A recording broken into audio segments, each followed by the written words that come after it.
Hello and welcome back to Will's World, where we don't just have one obsession, we have 100. Today's obsession is going to be WWE, and it's going to be this weekend's Elimination Chamber predictions. I don't do predictions all the time anymore, but I've got a bit of time, thought we'd talk about it. Yeah, it's going to be interesting. Only 4 matches, or 4 in a segment, confirmed. But I think that's probably where we're going to end up. Because I feel like the Rock and Cody segment probably is going to go long. So yeah, we'll deal with that one last. The non-chamber matches, there's 2. There is Sami Zayn versus Kevin Owens, so we'll start with that one. This should be a good match. Should be violent. It should be aggressive, tense. A lot of history to play off with their rivalry over the years. Obviously, it's in Canada. I think it should be a real contender for like one of the matches of the year, even because of the stories they can tell. It can go 2 ways. They can either use this as like the blowout final match for them until, they'll probably have their retirement match against each other in, 20 years, 10 years.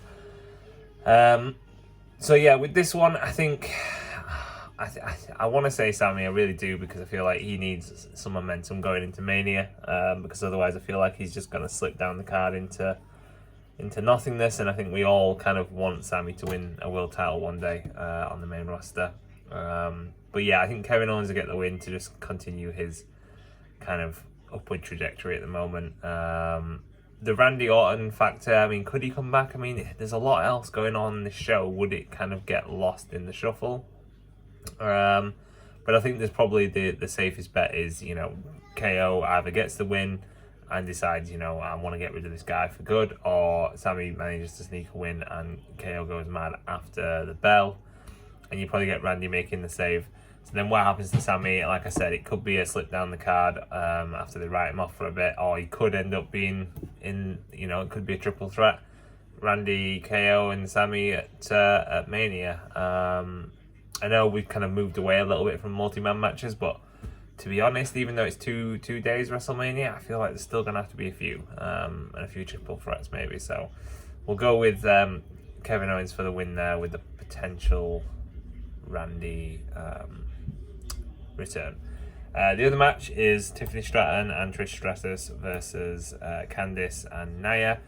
Yes, Tiffany and Trish are winning this. Feel good moment for Trish in Canada, and really want to cement Tiffany here as a strong champion going forward to face Charlotte. So yeah, they get the victory. Relatively easy. I think there'll be some big spots with Nia, but ultimately I think Candice will probably take the pin, unfortunately. As with her trajectory, and you're probably going to get, like I say, a moment afterwards with Tiffany and Trish together to really kind of have that image in people's minds for more reason than one. So then we'll deal with the Women's Elimination Chamber, which is probably the hardest one to predict. And I'll just say off the bat here, my prediction to win is going to be Bianca. I think Bayley and Roxanne are going to have a program that's been developing quite nicely, and I think Bayley's in that role now where she wants to elevate the younger talent, and I think that's a perfect matchup for them at Mania, probably early on the card. Alexa, she's got a lot of momentum, she's come back, but the whole Wyatt Six factor, I'm not sure whether she'll win this. Maybe there'll be some kind of Wyatt Six involvement in the chamber. I mean, it's a perfect kind of match for them because it's a chamber, it's no disqualification, and also having that kind of scene, that image of like the Wyatt Six surrounding the chamber and impacting it in some way. Maybe they sway it for Alexa, and actually we have an Alexa victory here, which would be kind of a little bit surprising. And then you've got the Naomi and Bianca situation with them. They've just lost the tag titles to Liv, who's also in the chamber, and Raquel Rodriguez. So I don't think Liv's winning because of that. I think they'll be defending the tag titles. I can't see them losing it anytime soon because Liv's still quite protected, and they see a lot of potential in Raquel. So Liv's not winning for that reason. I think maybe they're not going to surely they're not going to show any dissent between Raquel and Liv this early. They could always do that, I suppose, and Raquel somehow tries to help Liv win the chamber and costs. I don't know. I can't see it. I think it's more likely that Raquel gets taken out, and then we have them defending the titles at Mania. So then when it comes to Bianca and Naomi situation, a lot of people are pegging that Naomi was the one who injured Cargill and Jade's going to come back and take out Naomi. But I think actually Bianca may have orchestrated this, make it a little bit different. And I think Bianca wins the chamber, obviously goes on to challenge Rhea, but I think you add Jade Cargill into that match, another triple threat, because that's a great match. That Bianca, who will probably turn heel, obviously, which we've not seen from Bianca for a long time, and also then you've got two faces in Jade and Rhea, and I think that could be a really, really stellar match at Mania. And Naomi, again, what could happen? It's unlikely. Maybe she'll be put into the US Women's or Intercontinental Women's Championship. But yeah, that's my prediction, that Bianca's actually behind the attack on Jade. For what reason? I guess we'd have to see, but potentially she didn't want to be outshined by Jade. That could be it. She was feeling Jade was getting more cheers, more popularity. People weren't focusing on her.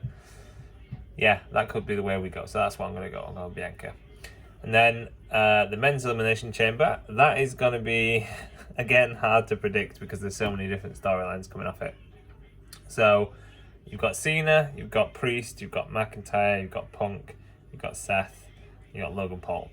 So Logan Paul, I think, is the biggest if factor in this match because, WWE want the views and the social media attention. Would they go as far as having him win the chamber? It's unlikely, but I think he's probably going to be last two, like they did with the Rumble, because everyone will be on the edge of their seats thinking, well, not everyone, people who don't want Logan in a serious match will probably be getting nervous at that point. I think Seth, Drew, both obviously potential to win the chamber overall, but their storylines are gonna go from different directions. Damian Priest is in there as well, unlikely to win, but he's probably gonna end up doing something at Mania. He hasn't had that much interaction with Drew recently, but there is the rumours of that. So maybe it heats up here, and that's how we get to a match with them. Seth is really just, he's great, Seth, right? He could put him in any match and he would make it good, essentially. If we're not talking about Hell in a Cell from all those years ago, but I think he could go in all these different pieces. He could be involved with Cena, with Cody, with The Rock, with Roman, with Punk, even Drew. There's so many different things that Seth could do. I don't think he's winning the chamber, but I think we'll learn more in this chamber match for where he's going, whether that's a singles match with Roman or a triple threat with Punk, or even if he is off to something else, because like I say, he's Triple H trusts him, Triple H believes in him, and I think ultimately whatever you put Seth in is going to be worth watching. So then we get to the big two, Cena and Punk. What's going to happen here? I'd rather have Punk and Cena as the last two in the Rumble than Logan Paul being involved. I think Logan could go off to face Cena, obviously, if Cena doesn't win the chamber. He could go off to face CM Punk, and I'm kind of thinking they're going to do that now. I don't want it because I love Punk, and as I respect Logan as a wrestler for how much he's done, but I just, there's too much there with him, that is not to like, for my personal opinion. So I don't want that, obviously. But they're doing a lot of teasers with that, and I guess that's a big match. You have Punk versus Logan Paul. Punk is no stranger to social media kind of drama, and that would drum up a lot. But obviously we want Punk in the main event if you're a Punk fan, and I think that's not really worthy of a main event unless WWE really want to go out with Logan Paul and get all these likes and stuff. that would be interesting. So yeah, Punk or Cena. I think the again more match money potentially in Cena versus Logan. I don't think they want to pull the trigger on Cena winning the 17th title just yet. He's got a whole kind of rest of the year really to win it. I mean, SummerSlam is 2 nights this year. I think you do it at SummerSlam. So I think the more likely match is Cena versus Paul, biggest star in WWE for the last 25 years, versus, you know, Logan Paul, the current, you know, internet top guy. So I think that's a WrestleMania match. Again, not worthy of the main event, but I think it'll be that way. So that would leave me with CM Punk. Maybe it's just wishful thinking, but I think he wins. And I think he goes on to challenge Cody and be involved with the Rock storyline. So then we get to that. What on earth is happening? I'm not sure. I kind of want Cody to turn heel and just, you know, almost kind of get ahead of what would, you know, you would think inevitably would be needed for him, a heel turn. I don't think he can do a Cena and just remain face now for the rest of his career. I think there'll be too much clamour and desire because he has been a good heel before, and there's so much he can play into with Cody's history in WWE and how he felt, you know, overlooked and all the rest of it, and how he then reached the top and then felt like it wasn't, you know, it wasn't appreciated and all the rest of it. So I think I'd like that, but I can't see it happening here if that's the way they're going. But I do expect this segment to go long. And if Punk obviously wins the Chamber and goes on to challenge Cody, you can then bring in the Rock element, see Punk's history with the Rock, and, you know, the theory that Punk might choose to be the Rock's corporate champion, which I think is a big possibility.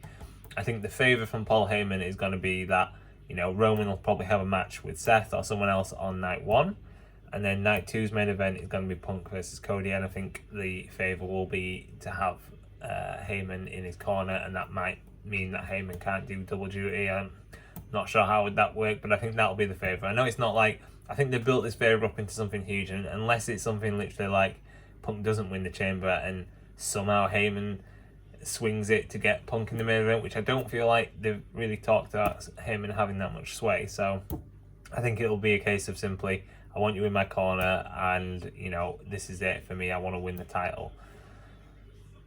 So yeah, there's my predictions. It's probably all going to be wrong. We'll come back and maybe I can do a video on a review on it. But for now, I just thought I'd express kind of my thoughts on where the Chamber matches and the other matches might go.